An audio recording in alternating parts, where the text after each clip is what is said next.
नमस्कार किसान भाइयों। आज इस वीडियो में हम बात करेंगे डीएसआर धान की सीधी बुआई में उर्वरक प्रबंधन किस तरीके से किया जाए। तो किसान भाइयों, आज का ये जो समय है उस समय उर्वरक का जो प्रबंधन है वो एकीकृत प्रबंधन के तहत किया जाता है, जिसको हम बोलते हैं INM इंटीग्रेटेड न्यूट्रिएंट मैनेजमेंट। यानी हमें अपने फसलों में उर्वरक के सभी स्रोतों से उर्वरक और उसको प्रयोग करना है। जो भी तत्व हैं, जैसे कि गोबर की खाद से भी हमें प्रयोग करना है। हमारे पास जितनी भी FYM और वर्मी कंपोस्ट संभव हो हमें अपने खेतों में डालना है। और यदि समय है तो हम अपने खेतों में सेसमैनिया और ढैंचा की खेती ग्रीन मैन्योरिंग भी कर सकते हैं और उसको फिर उसमें मिक्स करके सड़ने के लिए छोड़ सकते हैं। तो इससे हमारे खेतों में जो कार्बन है उसकी मात्रा बढ़ेगी और उससे फिर नाइट्रोजन की मात्रा भी बढ़ेगी और इससे मिट्टी की जो भौतिक दशाएं हैं वो बहुत ही अच्छी हो जाएंगी। और अंततः हम जिस पे निर्भर है वह है हमारा सिंथेटिक फर्टिलाइजर्स। तो आपको बता दें कि जो DSR की खेती है यह दूसरे एक अन्य सिद्धांत पे निर्भर करती है, जिसमें हमें क्या करना है कि ट्रांसप्लांटेड जो रोपण विधि से धान की खेती की जाती है उसके तुलना में 25% एक चौथाई उर्वरक बढ़ा के देना है। तो बुआई के समय आपको पता है कि यदि हम 1 एकड़ में बुआई कर रहे हैं तो हमको 30 से 35 किलोग्राम या फिर कभी कभी कुछ दशा में 40 किलोग्राम तक के बीज की आवश्यकता है, जो हमें सुपर सीडर से या फिर सीड ड्रिल से बुआई करनी होती है। तो बुआई करने के समय ही हमें उसमें बीजों के साथ मिक्स करके प्रति एकड़ 1 पैकेट DAP का, जिसमें 45 किलोग्राम DAP आती है, और साथ में लगभग 30 किलोग्राम यूरिया। यदि आप यूरिया नहीं भी डालेंगे तो भी कोई उसका दुष्परिणाम नहीं मिलेगा, क्योंकि यूरिया जो है वो पिघल जाती है और इससे जो बीज हैं वो आपस में चिपक जाते हैं। तो सीड ड्रिल में जो नली होती है उससे नीचे गिरने में बहुत मुश्किल होती है। तो इसलिए आप यदि धूप है तो पिघलने के डर से आप चाहे तो यूरिया का प्रयोग नहीं भी कर सकते हैं। लेकिन 1 पैकेट DAP और साथ में 25 से 40 किलोग्राम प्रति एकड़ के हिसाब से आपको पोटास का प्रयोग करना है बुआई के समय।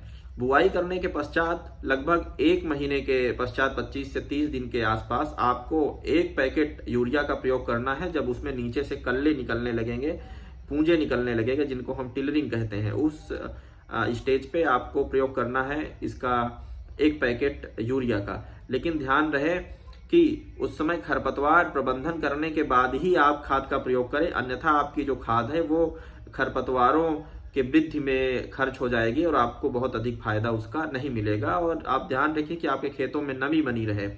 तो सबसे पहले आप खेतों की सिंचाई करें। सिंचाई करने के बाद जब पानी लगभग सूख सा जाए तो फिर उसके बाद उसमें दवा का, खरपतवार नाशी का स्प्रे करें। और लगभग उसके 1 हफ्ते के पश्चात या फिर 4-5 दिन के पश्चात जब खरपतवार जो है खत्म हो जाए, नष्ट हो जाए दवा के प्रभाव से, उसके पश्चात आप उसमें जो है कि 45 किलोग्राम यूरिया का प्रयोग करेंगे, पूरे खेत में जो है कि ब्रॉडकास्ट करेंगे। उसके पश्चात आप 60 दिन पे लगभग, जब आपका धान जो है बूटिंग स्टेज पे आएगा, जब उसमें से ऊपर कल्ले फूटने लगते हैं, जिसको हम कहते हैं बालियां निकलने लगती हैं, तो बालियां निकलने की जो अवस्था होती है उसी अवस्था पे आपको फिर से लगभग 45 किलोग्राम यूरिया का प्रयोग करना है। और आपको इस अवस्था में या फिर इससे पहले वाली अवस्था में ही जिंक, यदि आपको व्यवस्था कर सकते हैं तो 250 ग्राम प्रति एकड़ के हिसाब से आप जिंक का प्रयोग करें, या फिर जिंक किसी प्रकार से कृषि स्रोत से उसका घोल बना के उसे स्प्रे करें। क्योंकि अधिकतर ये देखा गया है कि जो DSR विधि से धान की खेती हो रही है, इसमें बहुत तरीके से हम देखते हैं जिंक की कमी हो जाती है, जिससे खैरा भी बहुत ज़्यादा देखने को मिला है और कहीं कहीं तो आयरन की कमी भी देखने को मिली है।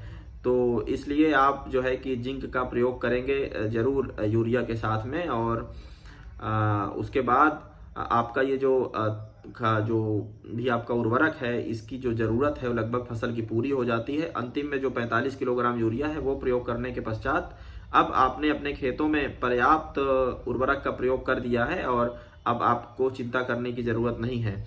तो आपने देखा, शुरू में आपको 1 पैकेट DAP का प्रयोग करना है उसी समय बुआई करने के समय, और लगभग 25 से 40 किलोग्राम आपको पोटाश डालना है। फिर 1 महीने के भीतर आपको खरपतवार नाशी के बाद लगभग 45 किलोग्राम का 1 पैकेट यूरिया का डालना है प्रति एकड़ के हिसाब से। फिर 60 दिन पे आपको 1 पैकेट यूरिया का डालना है और 25 दिन वाली अवस्था में ही आपको 250 ग्राम जिंक का डालना है। तो आपको ये सारे उर्वरक की मात्रा पूरी हो जाती है और आपका उत्पादन भरपूर होगा। किसी प्रकार की उर्वरक की कमी या किसी तत्व की कमी आपकी फसल में नहीं रहेगी।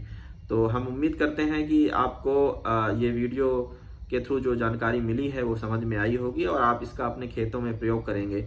यदि आपको ये अच्छा लगा है तो आप वीडियो को लाइक करें, चैनल को सब्सक्राइब कर दें और कमेंट में जाके हमें बताएं कि आपको जानकारी कैसी लगी है। और यदि इससे संबंधित आपका कोई प्रश्न है तो कमेंट बॉक्स में लिख दें, हम आपसे अगले वीडियो में उसके जवाब के साथ मिलेंगे।